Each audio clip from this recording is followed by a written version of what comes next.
شیلا رضا نے یہ دعویٰ کیا ہے کہ آصف علی زرداری صاحب کو چونکہ جنرل فیض حمید صاحب کے جو مختلف پولیٹیکل ایجنڈاز تھے اس سے ان کو آگاہی حاصل تھی، لہٰذا انہوں نے جنرل فیض حمید کے اس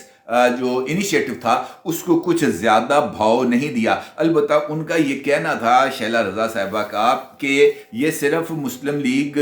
یہ صرف پیپلز پارٹی کے ساتھ ہی نہیں تھے جنرل فیض حمید انگیج، بلکہ اس کے ساتھ ساتھ وہ مسلم لیگ نون کے ساتھ بھی انگیج تھے، اور انہوں نے اس وقت لندن میں موجود مسلم لیگ نون کی لیڈرشپ کے ساتھ بھی رابطہ کیا تھا۔ اب شیلا رضا کے اس انکشاف نے یا اس اعتراف نے اس بات کو اور زیادہ اسٹیبلش کر دیا ہے کہ پاکستان کے اندر جو سابق چیف سپائی ماسٹر تھے ان کی طرف سے اس سیاست کو ایک نیا رنگ دینے کی کوشش کی جا رہی تھی، اور وہ جو 10 سالہ حکمرانی کا منصوبہ تھا اسی کو لے کر آگے چلنا چاہ رہے تھے۔ اور جس وقت آپ کو یاد ہوگا